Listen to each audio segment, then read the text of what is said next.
Ya, shalom. Shalom. Saya percaya semua diberkati Tuhan. Haleluya. Sama-sama. Tidak terasa sudah 3 bulan kita melewati tahun ini, tahun 2024. Ini bulan keempat, di minggu yang pertama. Sangat baik Tuhan atas hidup kita, luar biasa Tuhan atas setiap pribadi lepas pribadi. Betapa Dia sangat mengasihi saya dan saudara. Ya, saudara, kita boleh datang berkumpul di rumah kudusnya Tuhan. Kita sama-sama beri yang terbaik. Mari Bapak Ibu terkasih, kita mau sama siapkan hati kita. Kebaikan Tuhan yang luar biasa Tuhan sudah nyatakan. Tuhan sudah mencurahkan semuanya atas hidup kita. Bahkan nyawanya pun Tuhan taruh, berikan buat setiap umat manusia yang percaya akan diselamatkan. Bapa yang baik, kami bersyukur sore hari yang sangat indah. Kembali kami datang Tuhan di hadirat-Mu, penuh dengan ucapan syukur kami Tuhan. Kau sangat baik dan teramat baik. Hati kami bersyukur Tuhan untuk semuanya, sehingga sore ini kami boleh menghampiri tata kudus-Mu, menaikkan syukur kami. Bapa, sebelum kami masuk lebih dalam hadirat-Mu, Tuhan selidiki setiap pribadi, pas pribadi kami sore hari ini.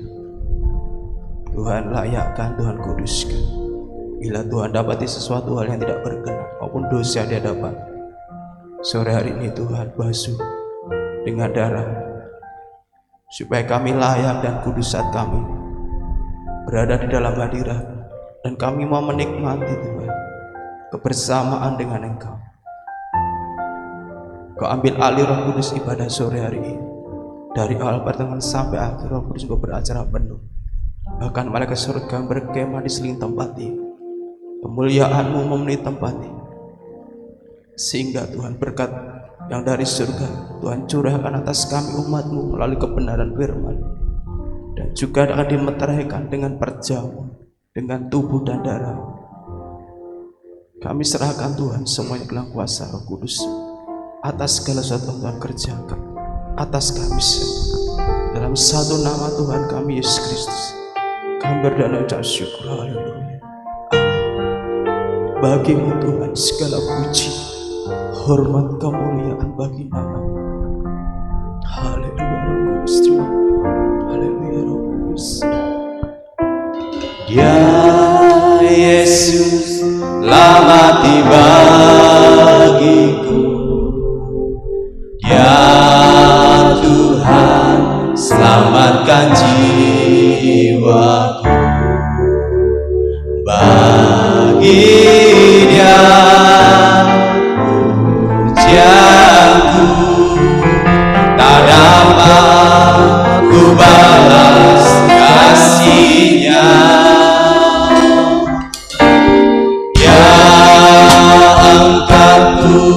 Jadi anaknya, hiduplah di dalam hidup. Bagi Dia sembahku, hanya Dia segalanya bagiku.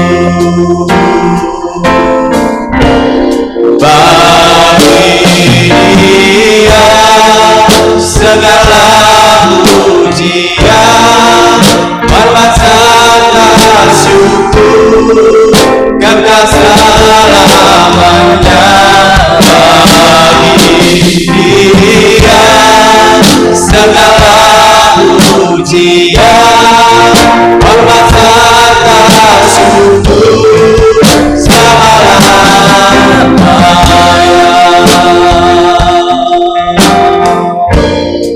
haleluya. Ya Yesus, lamati bagiku. Ya Tuhan, selamatkan jiwa. Terima kasih.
pujian, hormat serta syukur selama-lamanya.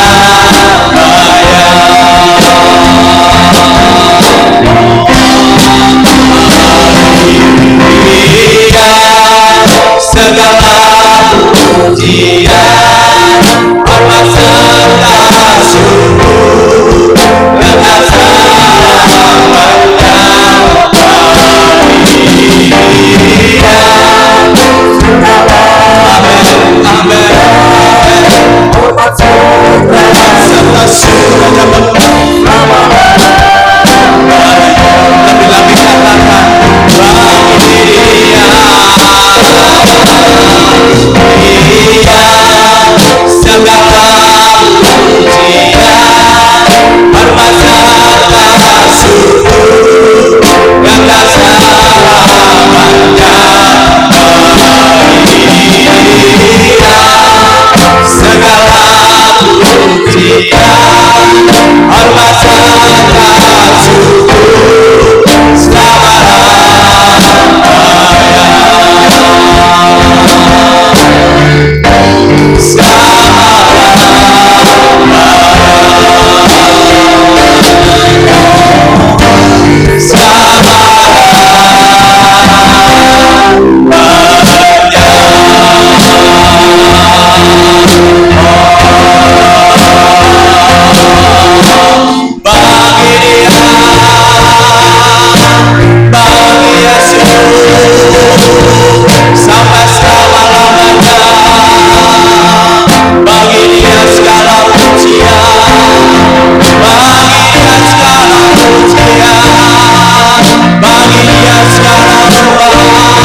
Segala pujian, hormat serta syukur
Berkaryalah Roh Kudus atas kami. Berkaryalah Roh Kudus atas kami.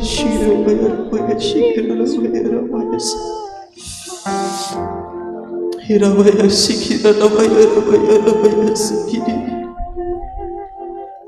Hirabaya rabaya sikiri rabaya rabaya sikira rabaya.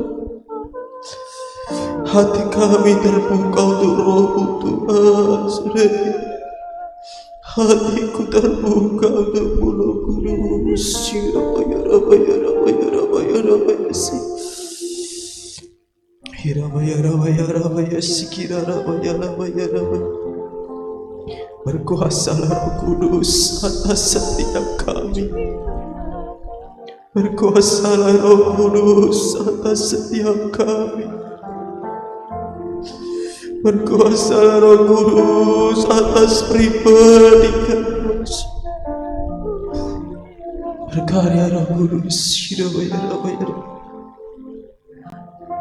Tuhan, kami berdoa. Roh Kudus, kami berdoa Kau. Terima kasih Roh Kudus. Berbicara atas kami Roh Kudus. Berbicara ke pribadi lepas pribadi pada sore hari ini. Apa yang Kau mau? Apa yang Kau ingin Tuhan? Apa yang Kau mau dan Kau ingin atas kami? Roh Kudus. Shirabaya rabaya rabaya shirala rabaya rabaya shirabaya shirala rabaya shirala. Nyanyian puja bagimu Tuhan, pujian bagimu Tuhan. Kau besar dan layak dipuji.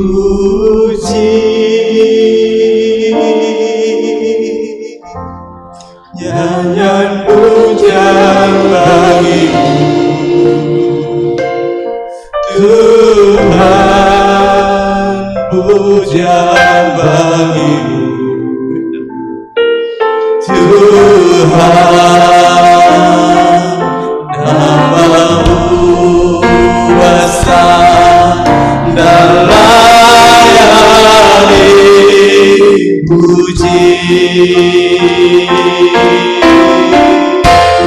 nyanyian pujian bagi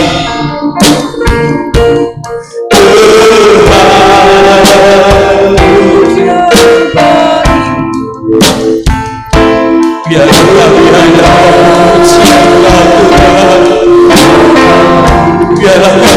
memuji Engkau, namamu besar dan layak dipuji. Nyanyian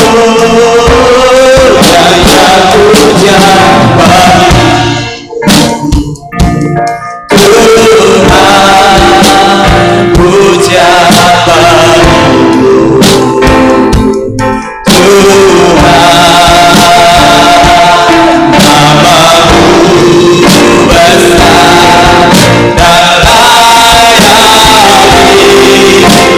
bagi saja kita bangkit bersama-sama katakan dengan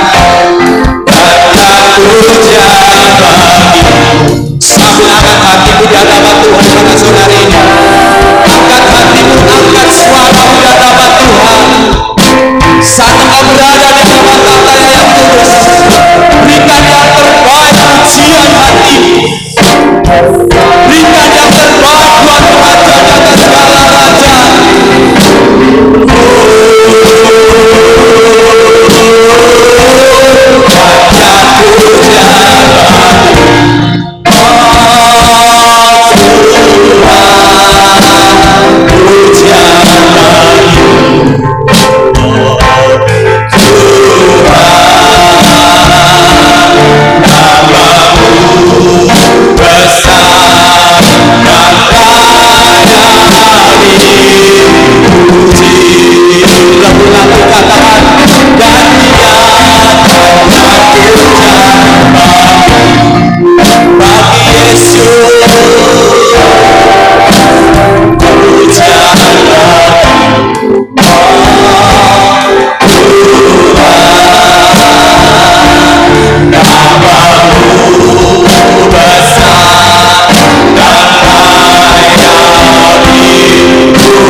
Sebab Engkau besar dan layak dipuji Tuhan kami Yesus Kristus.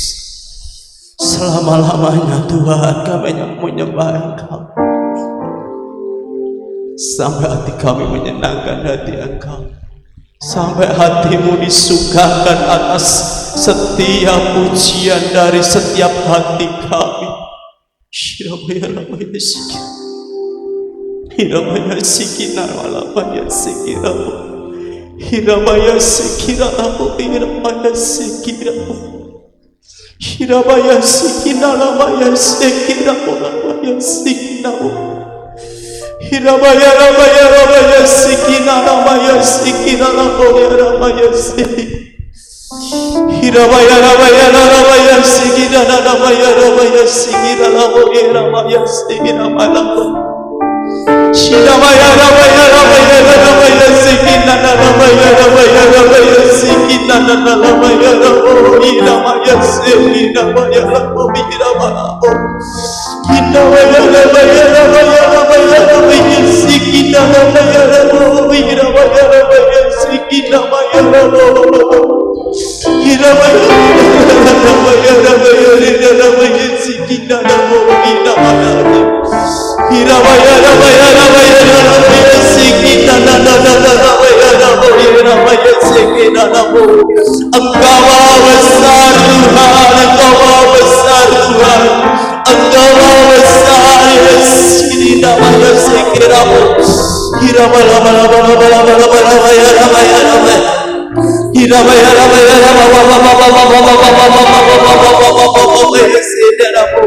Naikkan pujianmu, naikkan syukurmu, naikkan pujian hatimu di hadapan tahtanya yang kudus.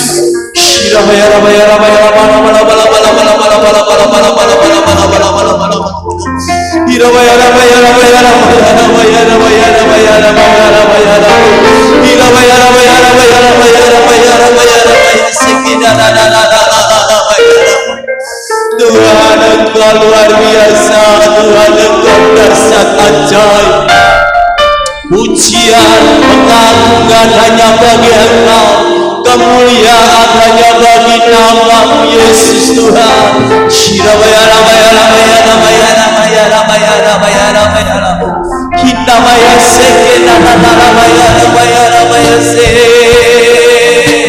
Haleluya, haleluya, haleluya, haleluya, haleluya, haleluya, haleluya, haleluya. Hati kami penuh dengan syukur di hadapan Engkau. Hati kami penuh sukacita saat berada di dalam hadirat-Mu.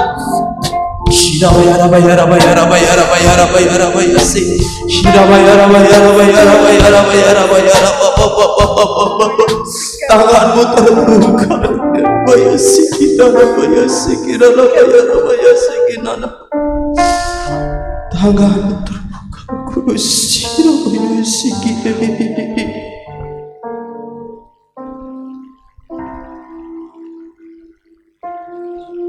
tanganmu terbuka, tanganmu terbuka. Terima kasih, terima kasih, terima kasih, terima kasih. Sambil angkat kedua tangan, Nyanyian pujian bagimu Tuhan. Yes, pujian bagimu Tuhan. Nama-Mu besar dan layak dipuji.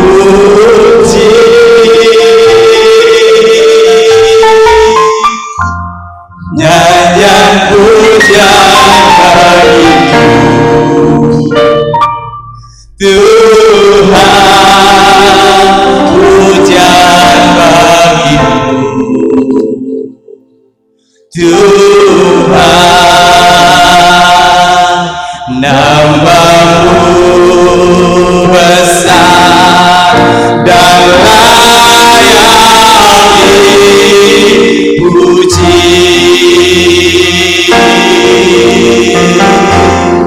Nyanyian pujian bagimu Tuhan,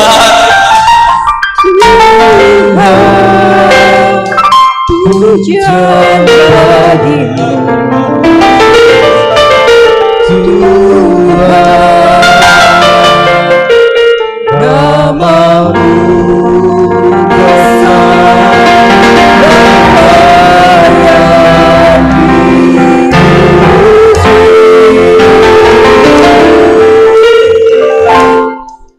Nyanyian pujian bagimu Tuhan,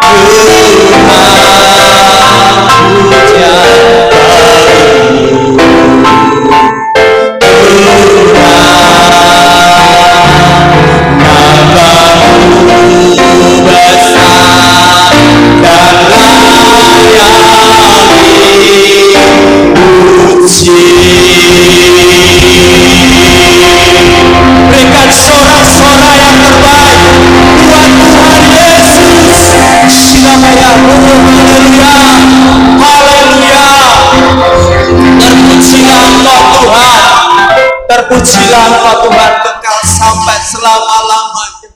Sebab Engkau layak terima pujian, hormat, kemuliaan, dan kejayaan dan keagungan Tuhan Yesus. Terima kasih Tuhan, Engkau luar biasa. Terima kasih Yesus.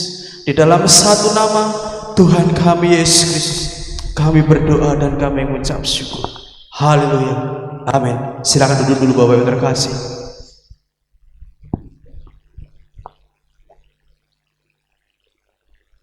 Allah yang luar biasa.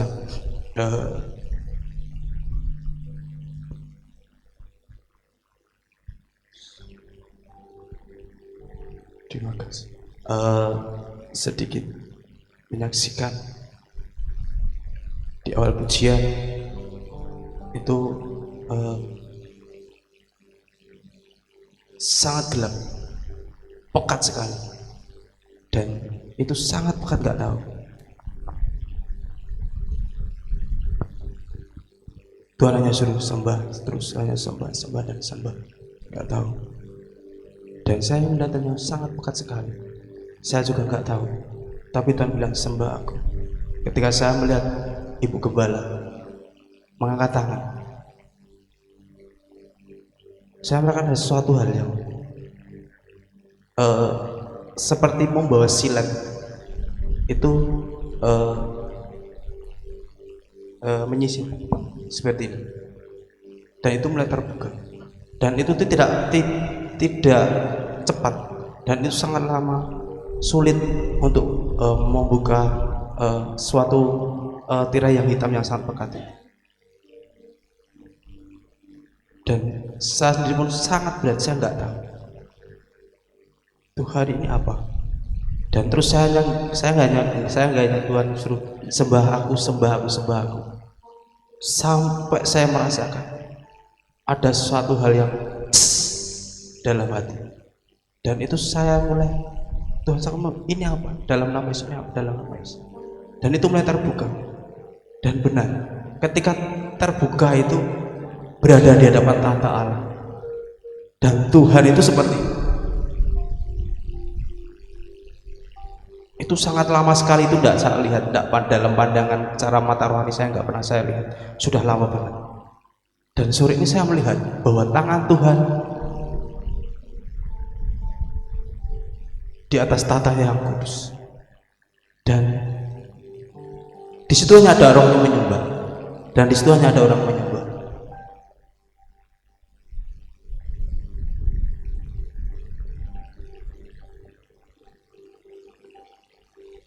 Tuhan hanya ingin disembah, Tuhan hanya disenang hati, tidak ada yang lain. Dan saya bersyukur,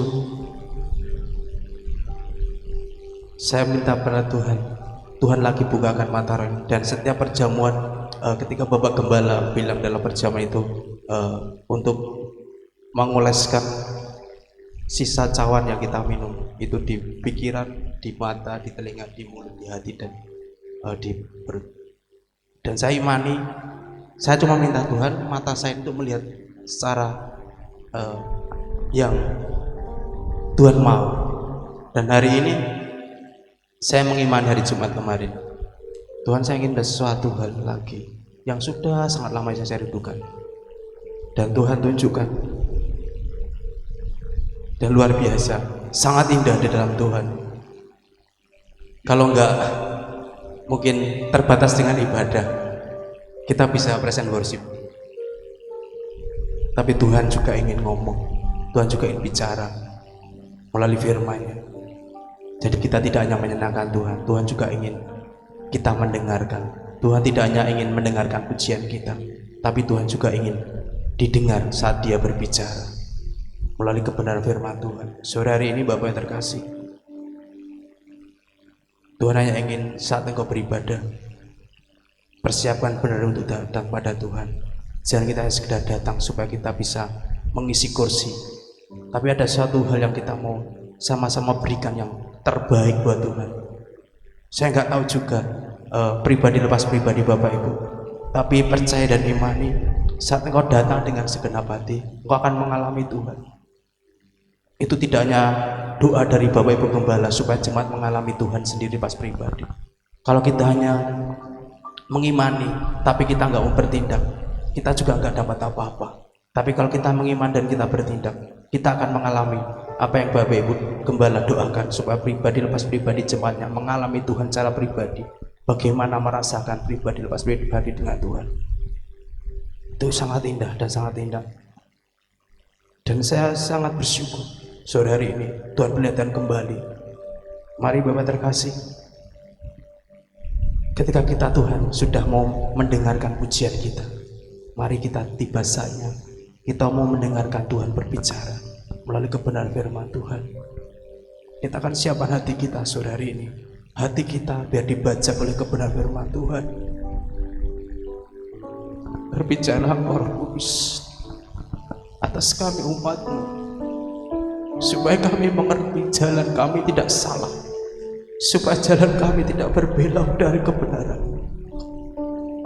Urapi hamba-Mu Tuhan yang akan Kau pakai untuk menyampaikan kebenaran hati, supaya kami mengerti, supaya kami mendengar, supaya kami jadi pelaku-pelaku firman di akhir zaman ini Tuhan. Terima kasih Tuhan Yesus, terima kasih, terima kasih Yesus, terima kasih Yesus, terima kasih Yesus. Musim akan selalu berganti, kasih Tuhan tetap abadi, tak akan berubah sampai selamanya. Tetap percaya, yakin Tuhan memberkati. Ku yakin Tuhan melindungi. Burung di udara Tuhan pelihara, karena kasih-Nya. Katakan musim akan selalu berganti, musim akan selalu berganti. Yes Tuhan, kasih Tuhan tetap abadi,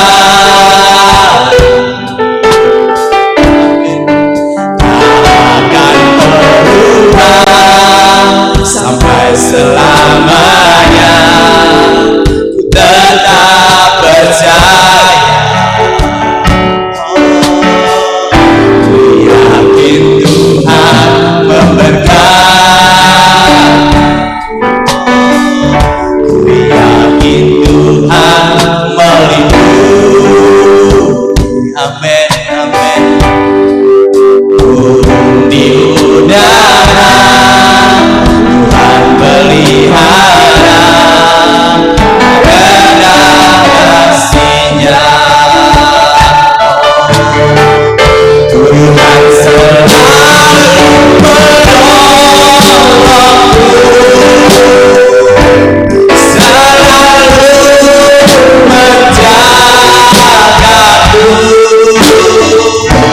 sehelai rambutku tak akan terjatuh tanpa seizinku. Yes, amin. Tuhan selalu menolongku, selalu menjaga. Kau selalu menjaga kami Tuhan. Dia menyayangkanku,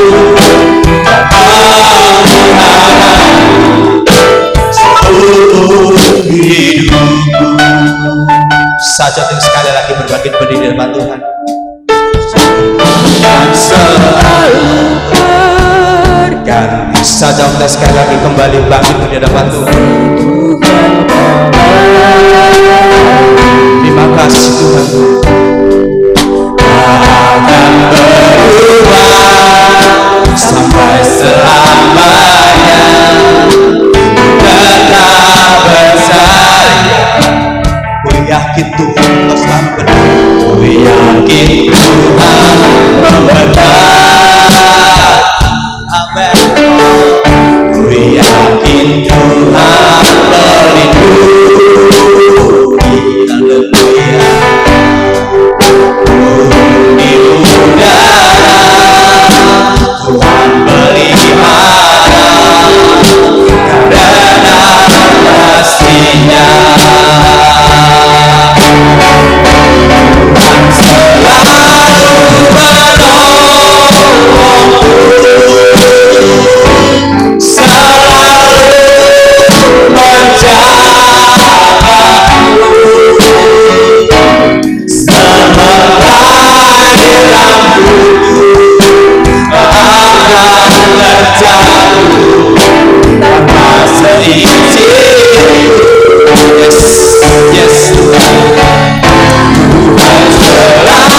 Mari katakan dengan segenap hati, Tuhan selalu menolongku,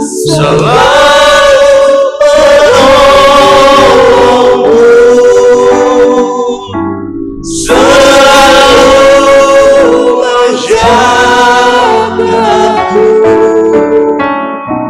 sehelai rambutku tak akan terjatuh tanpa seizinku. Tuhan selalu menolongku, selalu menjagaku, Dia menyayangkanku dan memeliharaku seumur hidupku. Dia menyayangkanku dan memeliharaku seumur hidupku. Dia menyayangkanku dan memeliharaku seumur hidupku. Kasih-Nya besar buat setiap kita, saudaraku yang dikasihi Tuhan. Sekalipun dalam setiap perjalanan yang kita lalui hingga dengan hari ini, sudah begitu banyak yang bisa kita rasakan, pahit, getir, air mata, duka cita. Tapi satu hal di balik semua itu, Tuhan sudah sediakan sebuah sorak-sorai dan kemenangan yang besar, yang kilang gemilang yang Tuhan sediakan. Itu sebabnya Dia rela mati buat setiap kita, agar sukacita dan sorak-sorai yang besar itu pada saatnya bisa kita nikmati dan kita alami bersama. Oleh sebab itu tetaplah kuat di dalam Dia, tetaplah bersandar dan berharap pada apa yang Tuhan rencanakan bagi setiap kita semua. Karena rancangannya selalu rancangan damai sejahtera bagi kita dan bukan rancangan kecelakaan, untuk memberikan kepada setiap kita hari esok yang penuh dengan pengharapan. Percayalah, di dalam Dia selalu kita menemukan jalan yang terbaik untuk setiap kita. Dia menyanyikanku dan memeliharaku seumur hidupku. Yang sungguh-sungguh percaya katakan, Dia menyayangkanku dan memeliharaku seumur hidupku. Sekali lagi dengan iman sama-sama. Dia menyayangkanku dan memeliharaku seumur hidupku.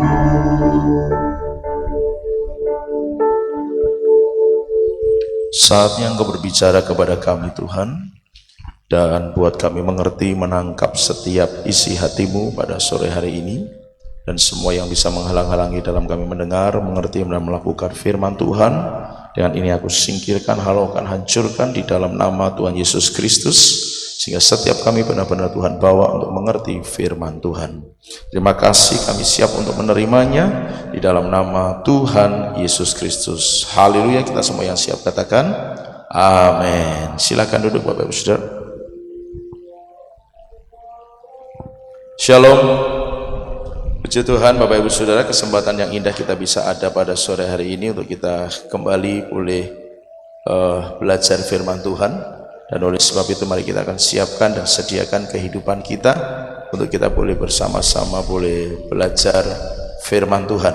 Nah Bapak Ibu Saudara, terkait dengan kematian Yesus yang kita akan peringati pada sore hari ini melalui persekutuan dengan tubuh dan darah Kristus, kita akan belajar hal yang mungkin sudah cukup sering kita dengarkan, yaitu tentang pengampunan. Kita akan membaca terlebih dahulu Lukas 23 ayat 34. Saya tidak akan bicara sesuatu yang bersifat teologis, tetapi hanya belajar dan meneladani apa yang Yesus pernah perbuat saat-saat menjelang kematiannya, begitu ya, hal-hal atau peristiwa-peristiwa yang terjadi seputar kematian Yesus, dan kita akan meneladani itu semua.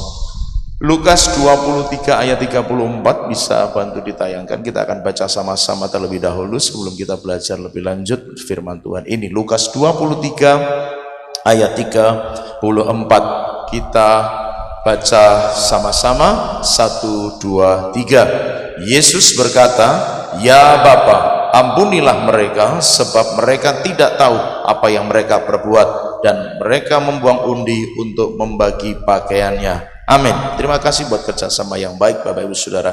Kata yang diucapkan Yesus di atas kayu salib sesaat sebelum kemudian dia menghembuskan nafasnya yang terakhir adalah, "Ya Bapa, ampunilah mereka, karena mereka tidak tahu apa yang mereka perbuat." Ampunilah mereka karena mereka tidak ngerti. Nah, kita udah banyak dengerin Yesus ngapain aja gitu kan Saudara. Apa saja sih yang Yesus sudah kerjakan sewaktu dia mau disalib itu. Banyak sekali hal-hal yang sudah kita bisa lihat dalam perjalanan pelayanan kehidupan Yesus gitu ya Bapak Ibu Saudara. Bagaimana dia dihindari, bagaimana dia ditolak, bagaimana dia difitnah dan seterusnya dan sebagainya. Tetapi di saat-saat nyawanya hampir diambil dari kehidupannya, Yesus tetap bisa berkata, "Ampunilah mereka." Nah, bicara soal pengampunan, saya percaya setiap kita sudah sering dengar gitu ya. Bicara pengampunan kita sudah sering dengar. Hanya saja seperti yang saya tadi katakan, kita akan bicara beberapa hal peristiwa apa yang bisa kita teladani dari Yesus. Bagaimana Yesus bisa mengampuni dalam konteks bagaimana, apa saja yang Yesus bisa ampuni, sehingga apa saja yang ia alami, sehingga kemudian dia bisa berkata, "Ampunilah mereka, karena mereka tidak tahu apa yang mereka perbuat." Mari kita akan simak dalam Matius pasal 27 ayat 17-18. Matius 27 ayat 17-18. Karena mereka sudah berkumpul di sana, Pilatus berkata kepada mereka, "Siapa yang kamu kehendaki kubebaskan bagimu, Yesus Barabas atau Yesus yang disebut Kristus?" Ia memang mengetahui bahwa mereka telah menyerahkan Yesus karena dengki. Perhatikan frase terakhir, mereka menyerahkan Yesus karena dengki. Jadi Bapak Ibu Saudara yang dikasihi Tuhan, bahwa tidak ada kesalahan di dalam Yesus, tetapi orang-orang Yahudi memang tetap menginginkan penyaliban Yesus. Mengapa? Karena dengki, karena iri, karena benci, karena gak suka. Nah saudaraku, catatan yang kita baca di awal Lukas 23 ayat 34, tolong itu diingat baik-baik sementara kita belajar firman Tuhan. Karena dengkilah kemudian para imam menjual Yesus, bersekongkol dengan kelompok Herodian.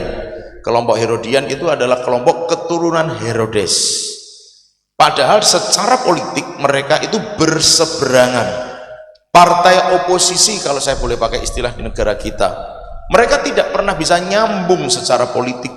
Mereka tidak pernah bisa nyambung secara visi dan misi. Tidak pernah. Alkitab nulis dengan jelas. Kalau Bapak Ibu Saudara berkenan bisa nanti mempelajari sejarah, bisa dipelajari sejarah di internet. Bagaimana kondisi pada waktu itu. Kelompok orang Yahudi itu sangat-sangat berseberangan dengan kelompok Herodian. Pada zaman itu kelompok-kelompok penganut keyahudian ada banyak, seperti orang Selot gitu ya. Orang-orang Selot yang ditulis dalam Alkitab itu adalah kelompok-kelompok penganut keyahudian. Tetapi mereka dari kelompok yang berbeda dengan para imam ini. Para imam adalah masih termasuk kelompok orang Yahudi yang berada dalam struktur peribadahan rumah Tuhan, sekalipun dalam konteks waktu Yesus ibadah mereka sudah tidak bisa berjalan dengan baik karena pada waktu itu tabut perjanjian sudah tidak ada, tetapi ritual ibadah masih dijalankan. Nah, kemudian para imam inilah yang walaupun secara politik tidak pernah bisa nyambung dengan kelompok-kelompok yang lain, tetapi dalam konteks mereka ingin menyalibkan Yesus, mereka bisa akur, Bapak Ibu Saudara. Mereka bisa nyambung, mereka bisa sepakat, ya mari kita salibkan dia. Nah, jadi tujuannya mereka menyalibkan bukan karena ada kesalahan seperti yang dituduhkan. Karena ketika mereka sudah menghadap Herodes dan Pilatus, tidak didapati kesalahan pada diri Yesus. Kita sudah baca kisahnya ya Bapak Ibu Saudara, jadi nggak perlu saya panjang lebarkan tentang kisah itu. Tetapi intinya tidak didapati sebuah kesalahan dalam diri Yesus yang menyebabkan harus disalib. Atau dengan bahasa lain, tidak ada kesalahan yang setimpal dengan hukuman salib. Tetapi saat kelompok imam ingin menyalibkan Yesus, mereka bisa sepakat dengan kelompok-kelompok agama yang lain. Dan kita lihat bersama bahwa Yesus kemudian diserahkan karena dengki. Ayatnya jelas bilang begitu. Pilatus memahami trik politik yang dimainkan oleh para imam dalam prosesi penyaliban Yesus ini. Pilatus sangat memahami secara politis apa yang sebenarnya para imam ini sedang hadapi. Maka ayatnya berkata dengan jelas, ia memang mengetahui, Pilatus memang tahu niatnya orang-orang ini menyalibkan Yesus itu apa? Bukan karena ada kesalahan, tetapi karena adanya dengki. Bapak Ibu Saudara perhatikan baik-baik. Yesus berkata, ampunilah mereka. Sekalipun dia didengki, sekalipun dia dibenci, sekalipun dia disalibkan karena kedengkian orang-orang tersebut, tetapi Yesus tetap bisa berkata, ampunilah. Saya merasa bahwa apa yang disampaikan oleh worship leader soal gelapnya atmosfer yang ada Bapak Ibu Saudara, itu karena begitu banyaknya kedengkian yang secara tidak sadar sebenarnya sedang dilakukan oleh orang-orang percaya. Saya akan ngomong keras walaupun ini direkam, tapi saya akan sangat saya sangat rindu menyampaikan ini kepada setiap tubuh Kristus yang mendengar, bahwa ketika satu tubuh Kristus tidak bisa menjalin sebuah kerjasama dengan tubuh Kristus yang lain dengan berbagai macam alasan, garis bawahi, berbagai macam alasan, tidak bisa sepakat, tidak bisa bersama, tidak bisa bergerak dalam sebuah harmoni yang sama dengan tubuh Kristus yang lain, sesungguhnya roh pemecah belah sudah ada di dalamnya. Sesungguhnya kedengkian sudah ada di dalamnya. Saya berharap Bapak Ibu Saudara menangkap pesan ini, bahwa artinya saudara dan saya yang hari ini dengar firman Tuhan ngerti bahwa itu harus dibuang dari hidup kita. Katakan sama-sama, harus dibuang. Kedengkian, kebencian, ketidaksukaan, stigma yang keliru sehingga membuat orang tidak bisa sepakat, itu harus dibuang. Sebab bila tidak, tubuh Kristus tidak pernah bersatu. Saya berharap setiap kita yang hari ini dengar firman Tuhan ngerti bahwa dari kitalah, setidaknya mulai dari kita, mari kita mulai bangun yang namanya kesatuan tubuh Kristus. Caranya seperti yang Yesus sudah lakukan, dan yang harus kita teladani adalah ampuni mereka. Ampuni mereka. Saudara pernah lihat enggak kasus itu? Kasus seperti yang dialami oleh Yesus menghadapi kelompok para imam Herodian, orang Selot dan sebagainya, bahwa untuk satu tujuan buruk tertentu, orang yang selama ini selama ini yang kita anggap, kita rasa, kita lihat mereka itu tidak bisa sepakat, tapi untuk menghancurkan seseorang mereka bisa bareng-bareng. Saudara pernah lihat kasus itu enggak? Saya enggak tahu, tapi saya pernah lihat itu, kasus itu. Demi menjatuhkan posisi seseorang, orang yang dulunya tidak pernah ngomong bisa sepakat gerak bareng, kerjasama bareng untuk menjatuhkan orang lain. Roh kedengkian ada pada dia. Bapak Ibu Saudara, mari belajar mengampuni sekalipun didengki. Mari belajar mengampuni sekalipun dibenci. Mari belajar mengampuni sekalipun tidak disukai, nggak disenangi, ditolak bahkan. Mari lepaskan pengampunan. Coba pejamkan mata sesaat, Bapak Ibu Saudara. Pejamkan mata sesaat. Coba bayangkan mundur waktu ke belakang. Undur waktu ke belakang, renungkan. Adakah orang-orang yang enggak kita sukai di masa yang lalu atau mungkin sedang berlangsung? Adakah orang-orang yang kita ingat pernah mendengki kita, membenci kita, melukai hati kita? Saudara coba renungkan baik-baik. Adakah itu dalam hati kita? Adakah itu dalam hidup kita? Hari ini sepakat, saya ajak kita sepakat. Lepaskan pengampunan untuk mereka. Masih tetap pejamkan mata, bayangkan orangnya kalau masih ingat wajahnya, kalau enggak bayangkan namanya, kalau enggak ingat namanya pun bayangkan peristiwanya. Kapan Anda ngerasa dibenci, kapan ngerasa Anda didengki, dan kemudian rasa sakit itu, pahit itu mungkin masih terasa walaupun tidak terlalu nampak jelas, tetapi hari ini sedikit-sedikit rasa sakit itu mungkin masih ada. Katakan kepadanya, aku mengampuni engkau. Aku mengampuni engkau.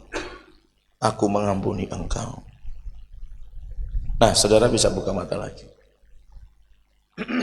Ini menjadi penting buat kita. Karena bagaimanapun Bapak Ibu Saudara, nanti ke depan yang namanya masa kesusahan besar, entah ini kan teologi yang berbeda ya. Masa kesusahan besar itu terjadi setelah pengangkatan atau sementara setelah pengangkatan masa kesusahan besar terjadi, atau sementara masa kesusahan besar terjadi pengangkatan terjadi. Itu teologi semua, artinya itu tafsiran manusia, tidak ada yang tepat ya, masing-masing pasti akan berkata tepat karena menurut keyakinannya menafsirkan Alkitab. Tapi bagi saya tidak berani menyatakan tepat dan tidak tepatnya, karena semuanya belum terjadi. Semuanya penafsiran manusia. Jadi Bapak Ibu Saudara ini kasih Tuhan, bahwa dalam masa-masa kesusahan besar ini, Daniel pernah menuliskan, dia melihat ada patung tembaga dan tanah liat kan. Bapak Ibu Saudara nanti bisa cari aja di Alkitab. Kisah yang dilihat Daniel tentang tembaga dan tanah liat, patung yang terbuat dari tembaga dan tanah liat. Saudara, tanah liat dan tembaga bisa menyatu enggak, saudara? Enggak bisa menyatu. Tapi di akhir zaman itu ada kelompok tembaga dan tanah liat itu yang bisa sepakat untuk kemudian memerangi kebenaran, bersatu dengan antikris, kemudian bergerak melawan kerajaan kebenaran. Saya pasang story tentang apa yang disampaikan salah satu pendeta ortodok. Iblis itu tahu nggak bisa, dia tahu nggak bisa mengalahkan Yesus. Dia sangat ngerti nggak bisa, nggak mungkin bisa. Tapi pada waktu Yesus berada sebagai posisi sebagai manusia, dia tetap mencoba untuk siapa tahu bisa menjebak Yesus gitu kan. Makanya ada pencobaan di padang gurun gitu kan. 4 kali Iblis mencoba menjatuhkan Yesus dengan berbagai macam cara. Saudara perhatikan baik-baik. Iblis tahu dia tidak mungkin mengalahkan Yesus. Tapi selama masih ada kesempatan, dia akan gunakan bagaimanapun caranya untuk menjatuhkan Yesus. Posisi Yesus pada waktu dia dicobai kan sebagai manusia biasa, yang bisa lapar, bisa marah, bisa nangis, bisa sakit hati sebenarnya. Itulah kesempatan, itulah celah buat iblis untuk menjatuhkan Yesus. Tetapi Yesus tidak bisa dijatuhkan, ya karena dia juga Allah. Disitulah perbedaannya. Nah Bapak Ibu Saudara, di setiap momen dan kesempatan di mana iblis bisa mencoba menjatuhkan Yesus, dia coba. Tapi dia tahu dia nggak bisa. Dia ngerti dia nggak bisa, tapi tetap saja coba saja. Barangkali siapa tahu, itu prinsipnya setan. Nah karena dia tahu tidak bisa menjatuhkan Yesus, yang dia bisa lakukan hanyalah menyakiti anak-anaknya. Waktu gereja disakiti, hati Yesus akan menjadi sangat teriris. Disitulah caranya setan untuk mencoba dalam tanda kutip menjatuhkan Yesus dari sisi itu. Maka anak-anaknya, gerejanya, tubuhnya akan dianiaya, disakiti demi bisa menyakiti hati Yesus.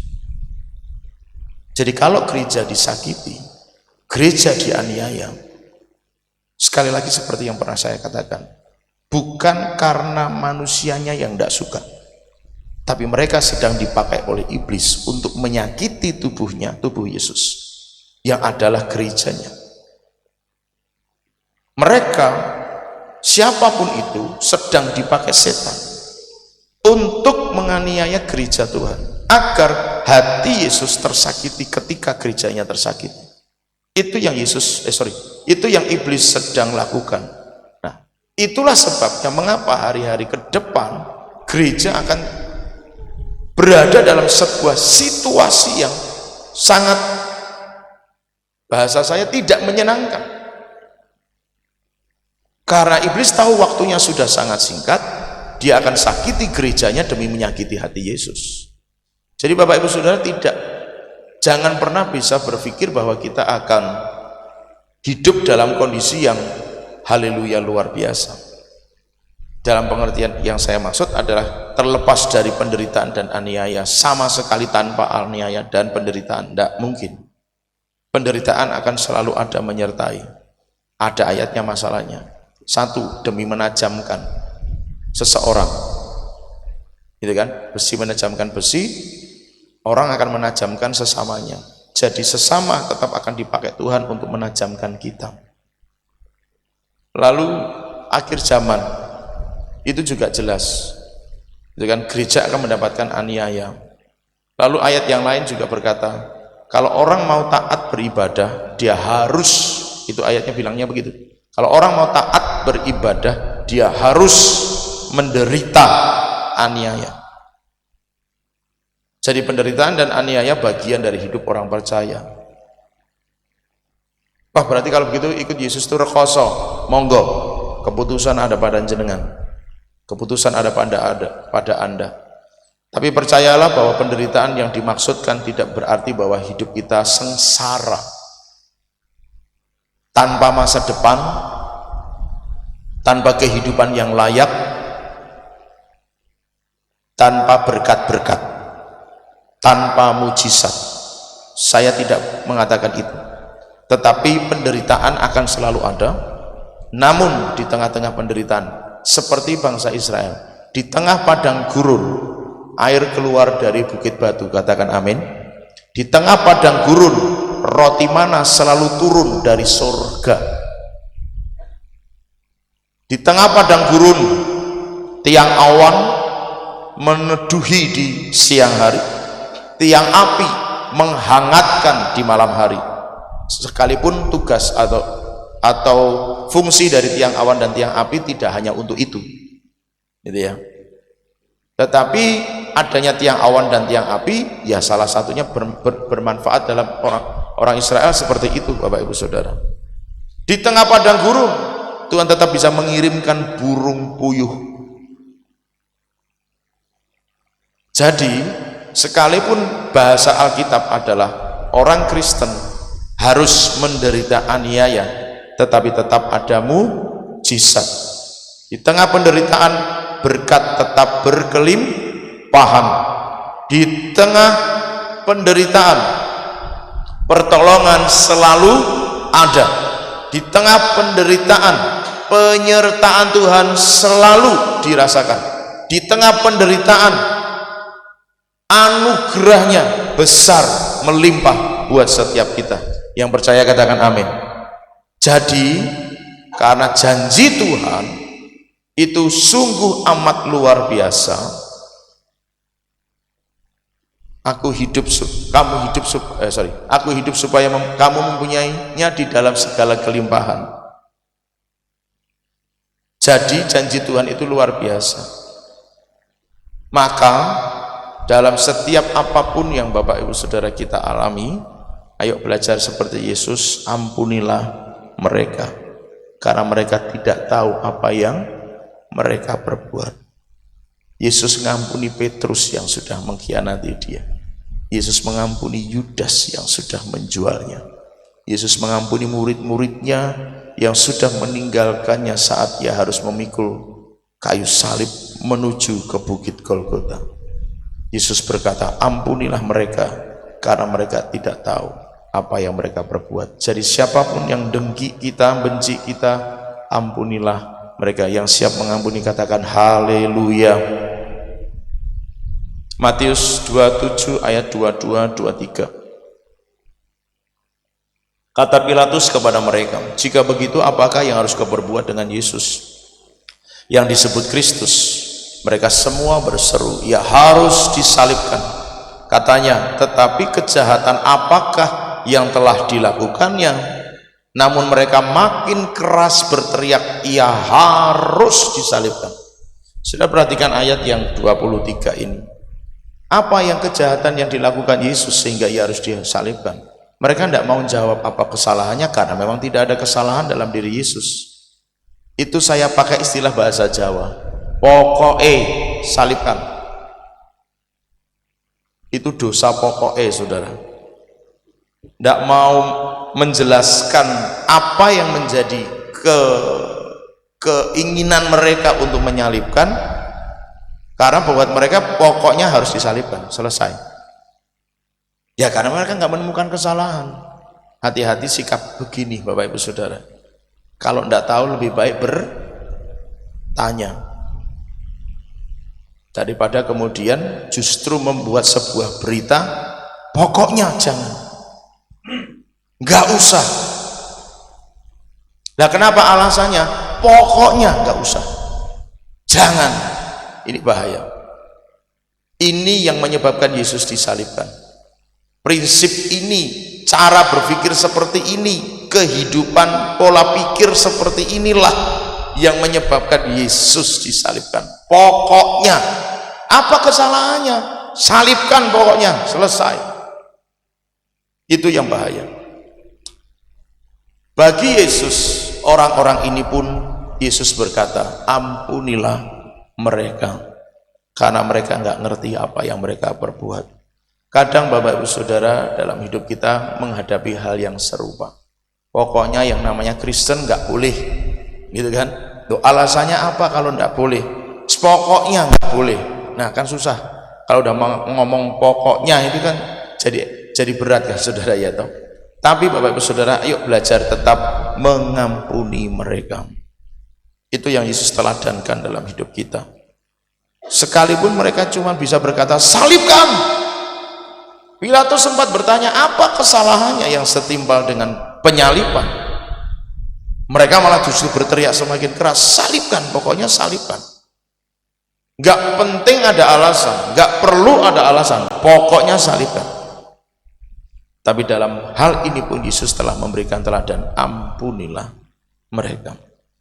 Nah cuma saya berbelok sedikit dari sisi yang lain tadi yang saya singgung di awal, bahwa kadang pikiran-pikiran pokoknya tanpa ada argumen yang bisa dijelaskan, ini sangat berbahaya.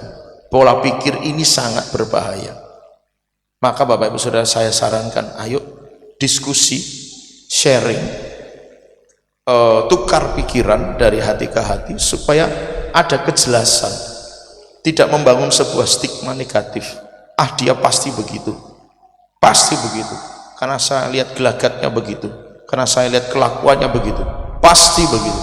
Coba kita sharing, kita tukar pendapat, kita tukar pikiran, supaya kita ngerti apa yang sebenarnya sedang dialami seseorang, dilakukan seseorang. Kadang-kadang Bapak Ibu Saudara, peristiwa yang terjadi di sekitar kita ya, ini hanya sebagai contoh, dan bukan berarti harus yang seperti itu juga tidak, tetapi ini sebagai contoh. Kadang ketika orang dalam perasaan yang lagi tidak nyaman, tidak enak begitu ya toh saudara, kemudian ada temannya bercanda dengan dia. Nah karena suasana hatinya sudah tidak enak duluan, temannya bercanda itu kan jadi kayak mancing emosi gitu kan. Akhirnya orang yang lagi nggak enak perasaannya ini bentak temennya yang lagi bercandain dia gitu kan.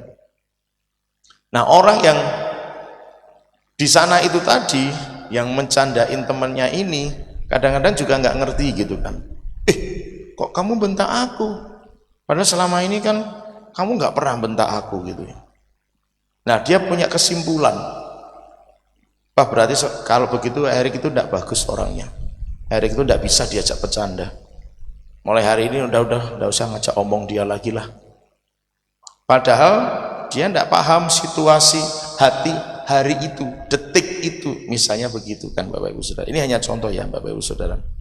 Nah, di kedua sisi kita harus belajar. Dari sisi yang dicandain ya harus mengerti. Kamu tuh nggak tahu tuh perasaanku. Ya mana tahulah orang lain perasaan kita. Haleluya. Ada yang hebat bisa ngerti perasaan orang lain? Ya mungkin bisa ada, tetapi nggak selalu detail kan, dan tidak selalu setiap saat bisa mengerti dan memahami perasaan orang lain. Jadi kita yang sedang galau perasaannya jangan pernah nuntut orang ngerti perasaan kita. Itu bahaya. Yang memahami katakan haleluya. Jangan pernah minta orang lain ngerti perasaan kita. Dia bukan Tuhan yang tahu perasaan kita kalau kita lagi galau. Maka belajarlah selalu dalam kendali Roh Kudus agar waktu perasaan kita lagi galau, orang lain mencandain kita nggak langsung kepancing emosi. Kamu tuh nggak ngerti perasaanku ya, aku lagi ngadepin apa? Ya nggak tahu, jangan dibahas tahu. Siapa yang menuntut harus tahu? Kita yang jadi salah berdasarkan kebenaran loh. Kalau kita mau menjunjung tinggi nilai firman, kita yang salah karena nuntut orang lain ngerti kita. Kalau kita mau belajar hidup, melayani, kita yang harus ngerti mereka, bukan mereka yang kita tuntut ngerti kita. Dalam keluarga begitu, antar pasangan, antar hubungan orang tua, anak, mertua menantu, sesama bersaudara kandung, bersaudara sepupu dan seterusnya.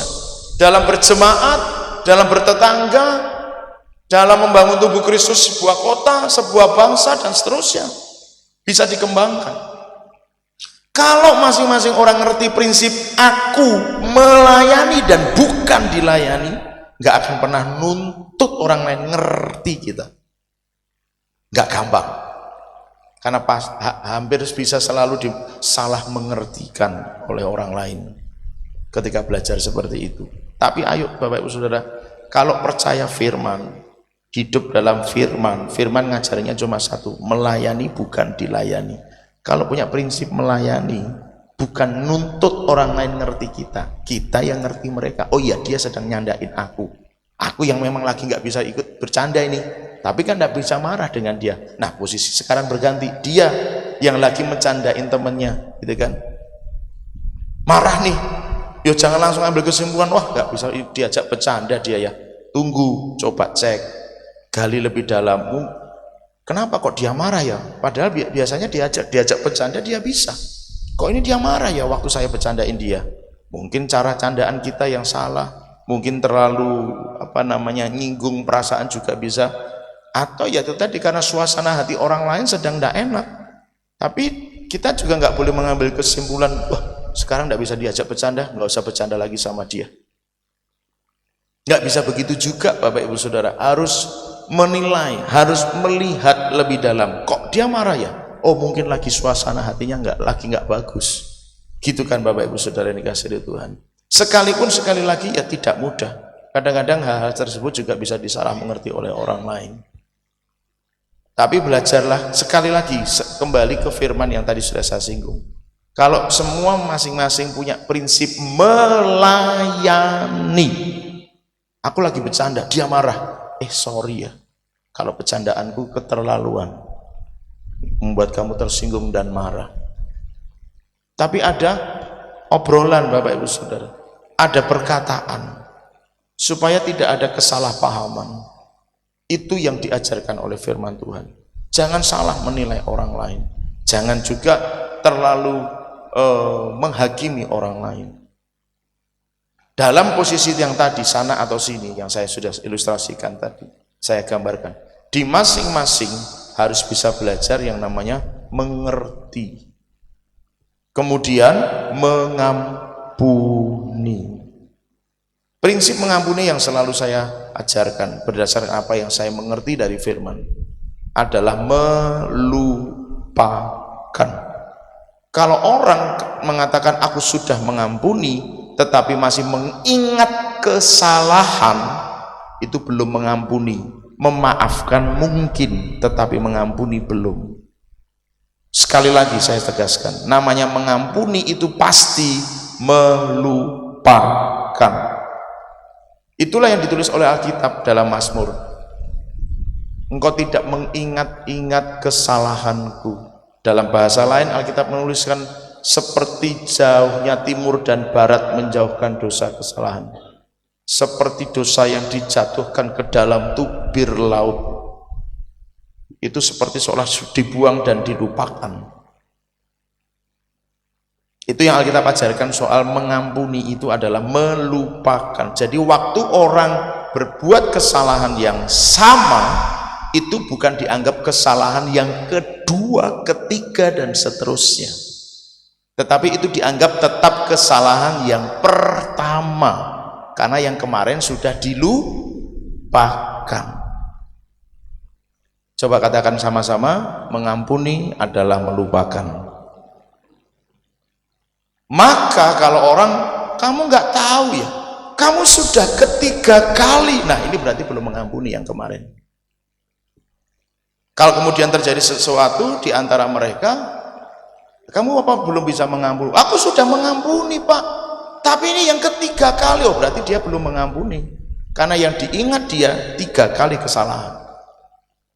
Kalau mengampuni dan artinya sama dengan melupakan, maka ketika dia berbuat yang kedua, ketiga, dan seterusnya, itu seperti baru pertama kali buat seseorang, karena yang kemarin dia lakukan sudah dilupakan.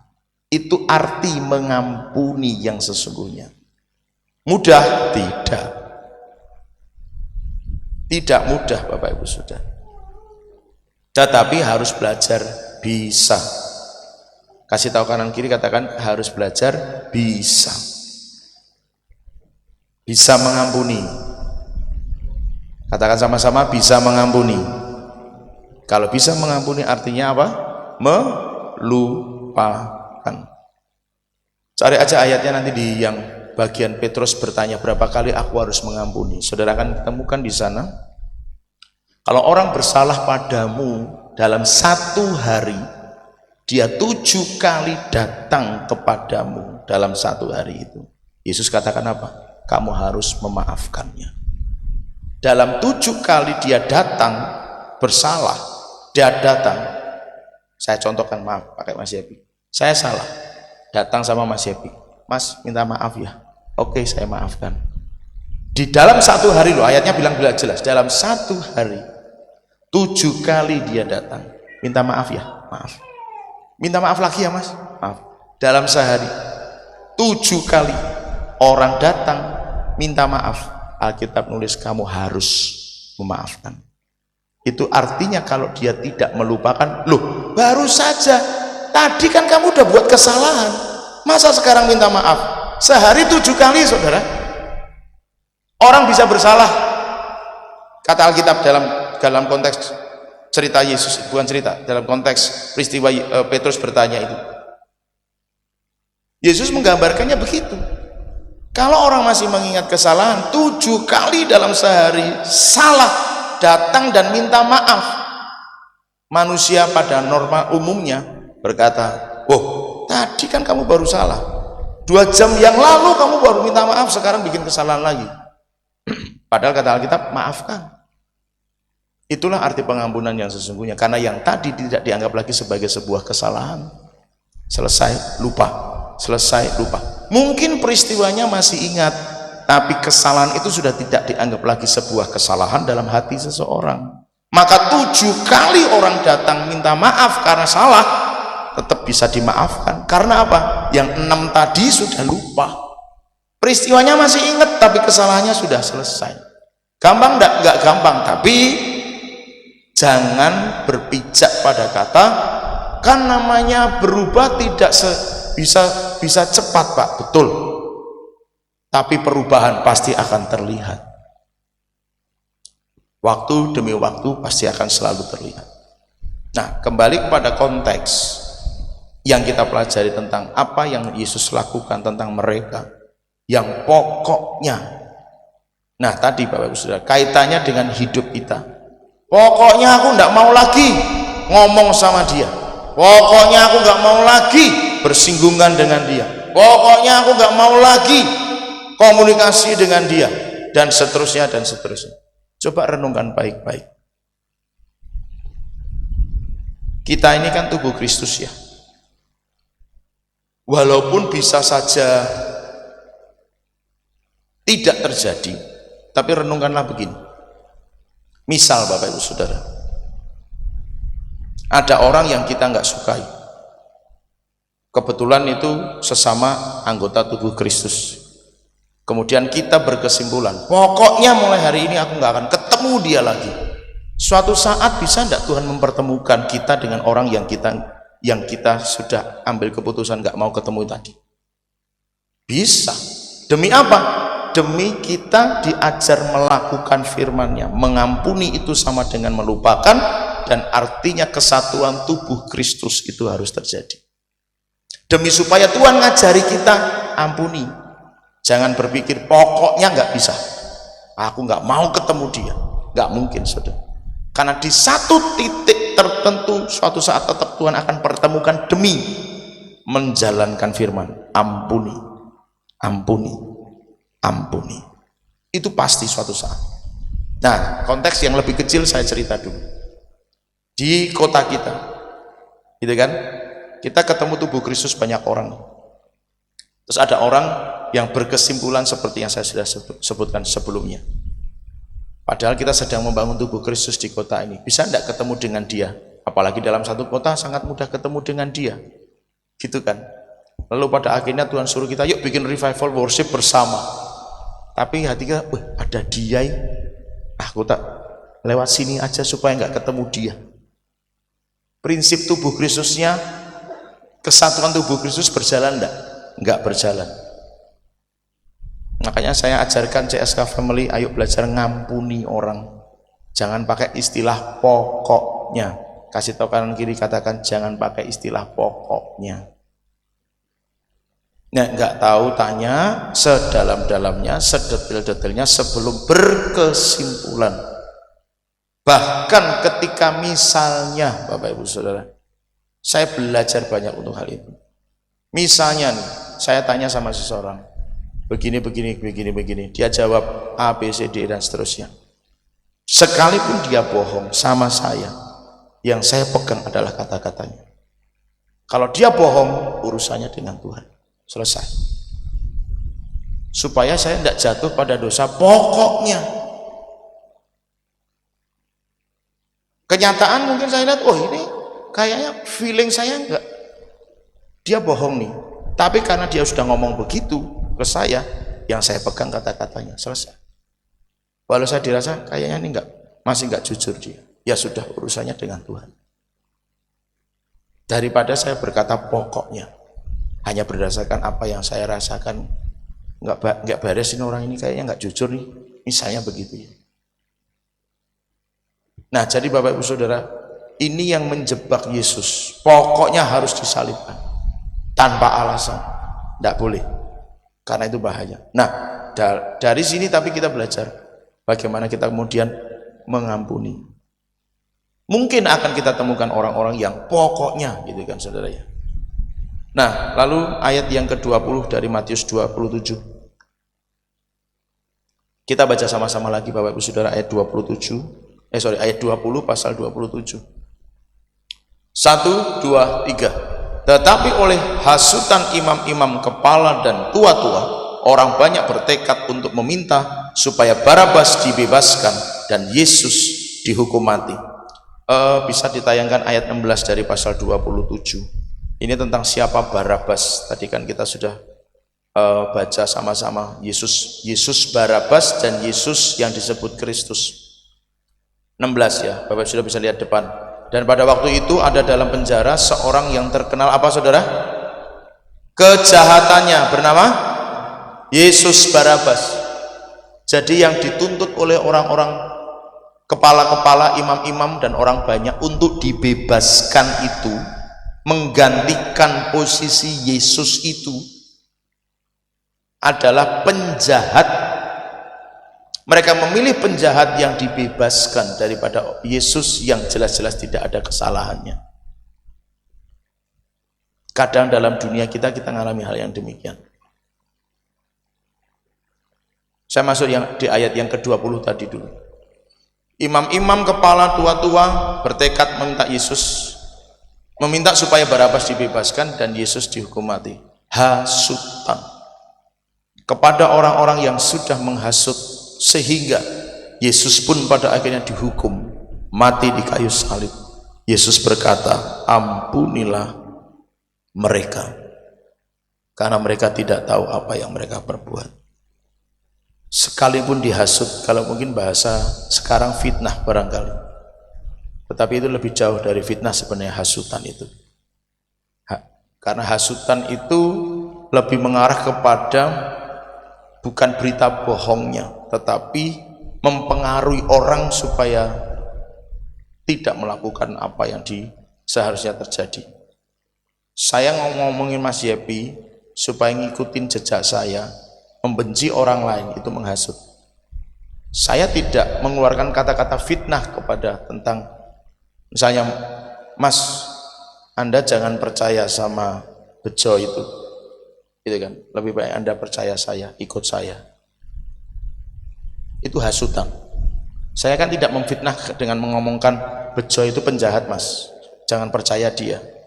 Saya nggak ngomong begitu. Kalau saya ngomong bejo itu penjahat, saya fitnah mungkin, karena kenyataannya tidak begitu. Nah, apalagi fitnah hasutan. Mereka tidak mengatakan fitnah. Orang-orang banyak itu tadi ya, tidak menyampaikan fitnah, walaupun sempat mereka menyampaikan soal Yesus ini menghujat Allah, gitu kan.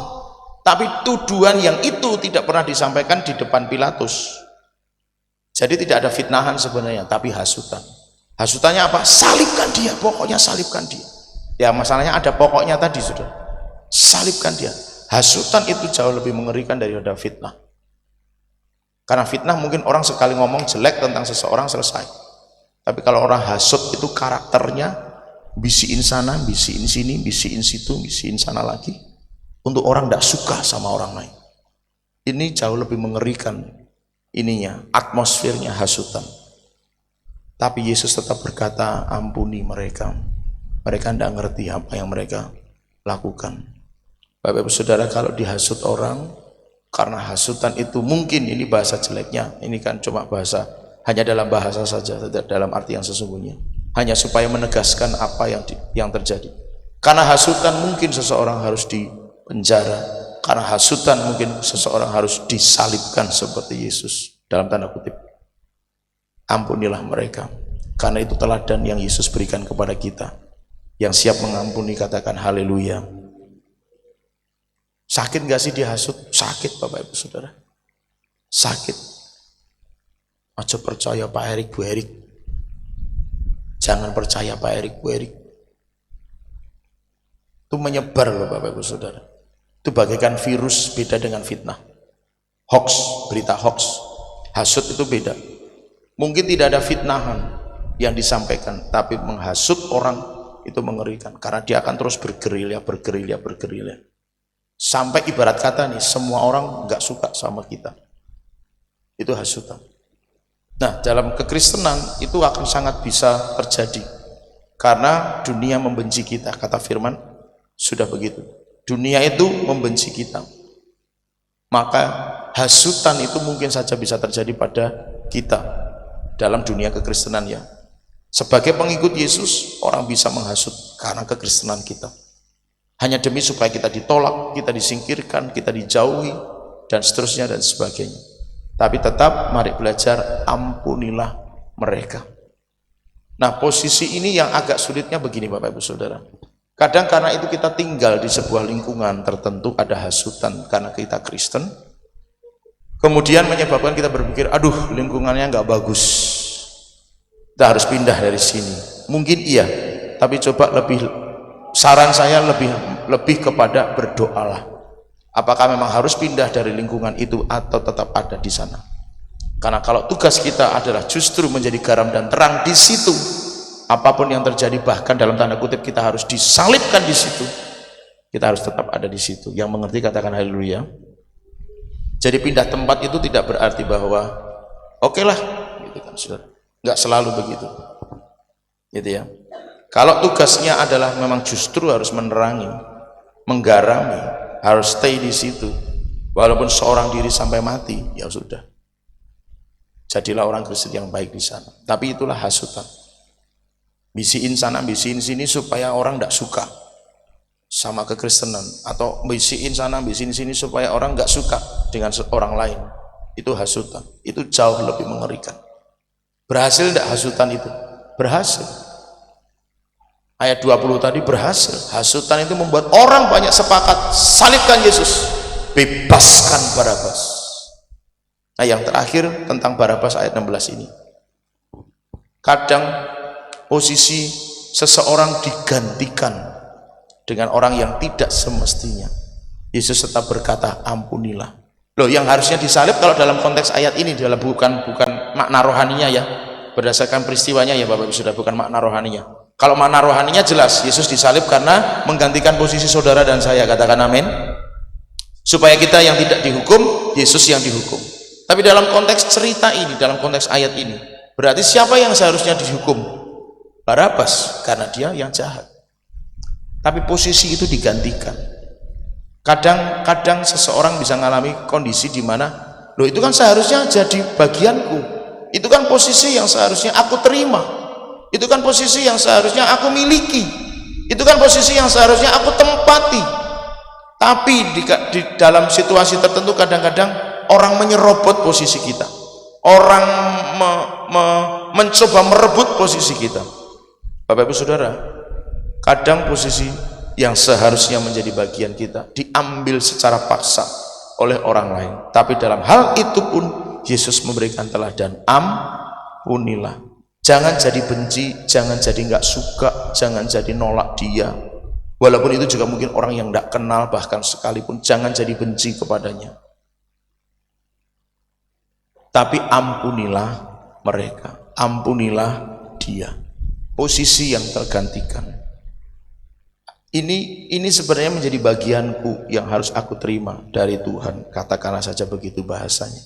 Tapi kemudian ini diambil alih secara paksa oleh orang lain, dengan tadi misalnya seperti cerita Yesus, dengan intrik politik, dengan hasutan, dengan fitnahan, gitu ya saudara ya. Posisi ini, bagian yang harus aku terima ini diambil oleh orang lain. Dalam hal ini pun mari belajar, ampunilah mereka, ampunilah dia, karena dia tidak tahu apa yang dia perbuat. Katakan amin. Katakan amin. Katakan amin. Posisi yang tergantikan. Percayalah kalau ini adalah yang sudah Tuhan berikan buat kita, entah kapan ini tetap menjadi bagian hidup kita. Katakan amin. Posisi itu pasti akan saudara tempati. Posisi itu pasti akan kembali kepada saudara. Jadi untuk anak-anak muda yang sedang menjalin asmara, kalau dia jodohmu pasti kembali kepadamu. Jangan sakit hati, jangan benci, karena kalau dia pasangan yang sudah Tuhan tetapkan pasti kembali kepadamu. Ya walaupun mungkin harus menerima dalam kondisi yang sudah ada saat itu, gitu kan. Tetapi kalau itu memang pasangan yang sudah Tuhan tempatkan bagimu, pasti dia kembali kepadamu. Asalkan prosesnya sudah melalui memastikan ya, sudah doa, sudah peneguhan, tanda yang jelas, dan pasti kemudian Tuhan katakan, ya itu adalah milikmu. Tapi seperti Pak Williar Kaun itu pernah saksi dalam lagunya Walau Seribu Rebah kalau tidak salah. Itu lahir dari perjalanan dia pulang dari bandara nganter calon. Waktu itu memang belum, tapi dia sudah doa pasti dia jadi milik saya, gitu ya. Tiba-tiba dia harus ke luar negeri yang tidak tahu pulangnya kapan. Nah di situ seperti Seolah-olah seperti, loh Tuhan ini kan katanya jodoh yang Tuhan berikan kepada saya. Kok dia malah pergi ke luar negeri dengan kondisi entah pulang kapan. Nah terus piye nasibku? Ini saya bahasakan sendiri ya, bukan bahasanya dia. Lalu pulang dari perjalanan itu dia ngarang lagu, walau 1000 rebah di sisiku, kau tetaplah alam penolongku, dan seterusnya itu. Lahirlah lagu itu. Dan akhirnya dipertemukan sekian tahun kemudian. Tuhan, kalau memang dia tetap jodohku, besok itu ada acara di sini. Aku akan ketemu dia di sana lagi. Itu artinya dia jodoh buatku. Ternyata betul saudara, dipertemukan lagi. Jadi anak-anak muda dan orang-orang tua yang punya anak-anak muda, yang punya anak gadis dan anak apa? Jejaka, pokok jejaka ya. Nah begitu, yang usia-usia sudah menikah, sabar. Kalau jodoh tidak akan lari kemana. Sabar, jangan dorong untuk cepat-cepat menikah. Ya. Kalau memang jodohnya belum ditempatkan Tuhan, jangan kemudian karo iki wae, ini bagus kok gitu kan. Jangan saudara. Orang tua saya harapkan bisa mengerti kehendak Tuhan atas anak-anak kita masing-masing. Gitu ya, walaupun usianya sekarang mungkin sudah segitu gitu ya, sudah waktunya. Saya juga sudah tua Pak Erik. Saya pengen ngomong cucu. Oke, sebentar lagi, sabar. Tunggu sebentar lagi. Nanti waktunya Tuhan pasti Anda ngomong cucu kok. Gitu ya. Jadi jangan sampai kemudian dipaksa-paksa. Bukan maksa, bahasanya sih mungkin tidak maksa. Cuma ya udahlah, apa yang ada mana sekitar Anda pilihlah. Itu jangan. Kalau sudah ditetapkan Tuhan pasti jadi balik. Jadi posisi yang tergantikan itu menyakitkan memang. Tetapi belajar seperti yang Yesus sudah lakukan dan kita teladani, mengampuni mereka. Hari ini perjamuan kudus kiranya akan membawa kita untuk memiliki pengampunan yang lebih besar. Oleh sebab itu Bapak Ibu sudah persiapkan diri kita untuk kita bisa masuk dalam perjamuan kudus pada sore hari ini.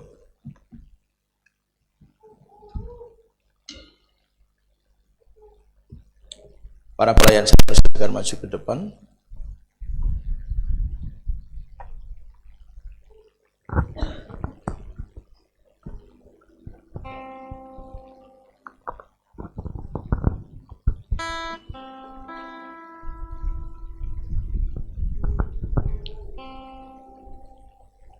Tuhan Yesus, hari ini kami mau belajar seperti Engkau yang sudah memberikan begitu banyak teladan bagi kami soal mengampuni. Saat Engkau dilupakan, saat Engkau dikhianati, saat Engkau ditinggalkan, posisimu digantikan, bahkan Engkau harus menanggung posisi yang tidak seharusnya Engkau tanggung. Engkau dihasut,